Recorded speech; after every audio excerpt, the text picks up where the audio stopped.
Megan, how are you? I'm good. How are you, Peter? How nice to see you. No, keeping calm and sudsing on. Where are Yeah, you? Are you in Toronto? Are you in LA? I am. I'm in Toronto. I'm looking after my mom. So I'm Oh, quarantining with my mom and my son. oh, Um, okay. So the three of you are a trio, and you're making bread together and doing puzzles and.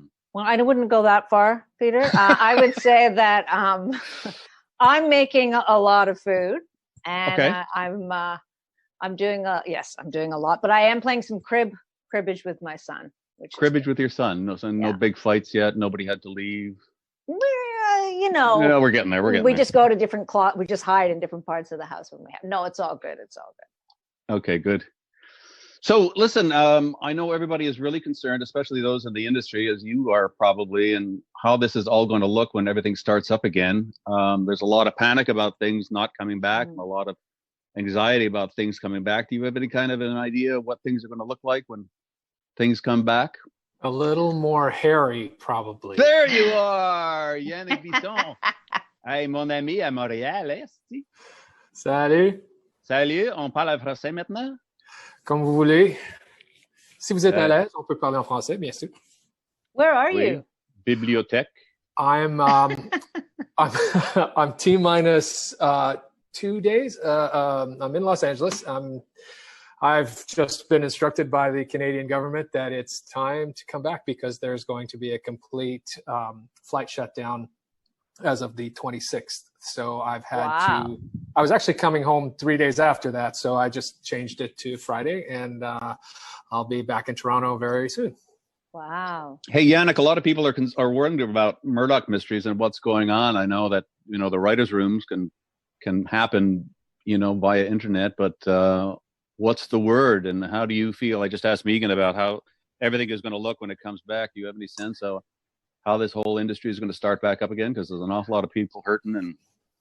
The only thing I just want to say, because I didn't get to answer, talking about fighting with my family, is that one thing is for sure is that people are consuming a tremendous amount of content. And one of the things that has brought people some degree of comfort or brought families together or allowed people is what we do. So there's a need for content. I don't know quite how we're all going to achieve it, but yeah, I know. Yeah. People have consumed a lot of it and they want things are going to run out and the pipeline is empty. We've got to fill it up again. Yeah. That's a very optimistic way of putting it. I got to say. Yeah, and one of the things that we've been discussing amongst friends and industry people is how interesting is it going to be that you have companies like, say, Netflix that are spending X amount of bajillions of dollars doing production in Canada. What that isn't, however, is Canadian content. And so if they're not able to come and film, that puts a big strain on the industry professionals. And it also is going to be very interesting to see what we as Canadians are going to be watching, because heck, we can make stuff for ourselves. So I don't know. Yeah, interesting to see what people will want to be watching.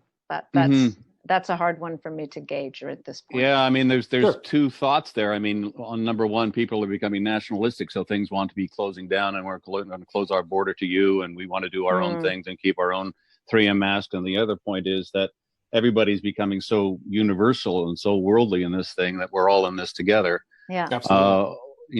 There's two ways of thinking about that, but at the same time, the service industry that we had in this country did us so well. We became a world-class industry in this country, and we know how to do it now. We're doing it damn well. I think if you throw in a few tigers, we're going to be good. Whatever we're doing. Yannick Bisson, Tiger King. Tiger. Easy for you to say. In 1900, the Tiger King. So how are you guys coping? How are you coping, Yannick? You doing all right down there? Yeah, very well. California has done a great job. They were an early adopter of shutting things down, and it's been interesting to see people's reaction. I think it's a type of country that it's not that easy to tell people what to do when it comes to their freedoms. So it's been no kidding. Yeah, we hence talked about Tiger that. King. Yep. Even your president has been saying different things. Anyway. So I'm very glad up here in my little house in the mountains. I feel very safe and very separated nicely. We're able to access, services, stores, and things like that. We're getting deliveries, but we're not that close to people. If we don't want to be, you're not in lockdown. Are you in lockdown, or is it just you can go out? You can go out for a jog. You can go out shopping, right? That's correct. You can exercise in your neighborhood. There are some areas, the neighboring county, which is very close to me, Ventura County, has their public trails are open still. So you can hike up into the mountains responsibly. And I've been doing a bit of that. But now it becomes a debate about your own sort of safety and any type of strain you would put on the medical system if you had to be, fix your ankle or something like that. Yeah, so not flattening the curve. Yeah. And I will just say that because I have a niece in California who has cystic fibrosis. So my sister is in very serious quarantining lockdown, as is my daughter there. And I know she posted something on Instagram. It was interesting because a lot of people were upset and they want to go back and understand that and they want to get out. But there was a couple of signs, someone saying, I have my right to have a haircut and I want something. And this is a young person who lives with a very serious lung disease, cystic fibrosis. And she said, I wish people could understand that what it means for those on the front lines and those who have very serious respiratory situations. It's not just about what we're not getting to do individually. We have to think about each other. Well, thank God we're more socialist in this country. Mm-hmm. So a question from Twitter. What was it like for you two to work together on, I hope I got this right, Hockey Night? Yes, you did. When you were so young.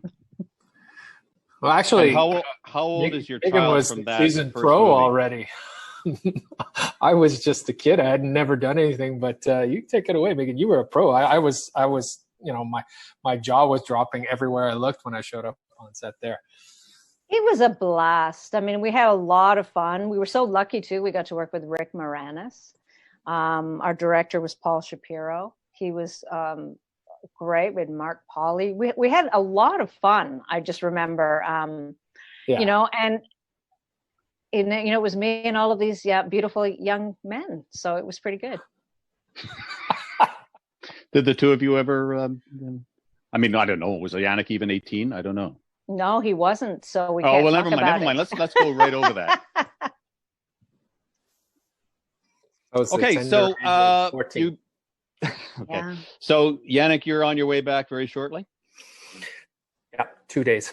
2 days. Megan, you're permanently here. You're in California. I go back and forth. I've been doing a lot of directing, so I tend to be everywhere but home. I bop around just different provinces, which has been fantastic. And right now I am here. I'm in the house that I grew up in, so I'm looking after my mom, and cool. I divide my time between California and Toronto. Okay, we're just getting this in now. 1.7 million Canadians want Megan Follows and Yannick Bisson to stay in Canada forever.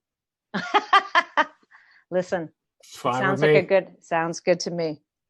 Thanks, guys. All the best. Keep calm and suds on. Yes. Thank you, Yannick, Peter. I'll see you on set, God willing. Yes, sir. Yes, sir. We'll see you soon. It was wonderful to see you, Megan. Nice to see you too. Take care, everybody. Bye. Bye, guys. Okay, next.